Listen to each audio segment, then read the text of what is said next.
தண்ணி அது எங்க நிற்கும்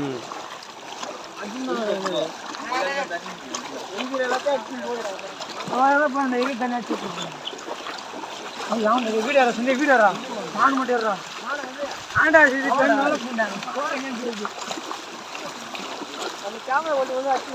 தண்ணியிலே கொட்டி விடலாம் குப்பையை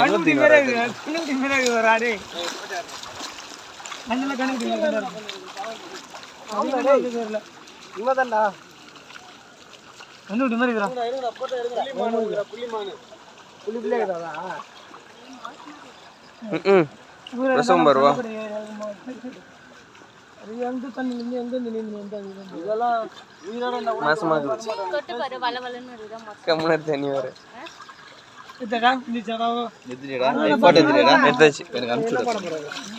இது ஒரு மான் பாருங்க கருகருமான்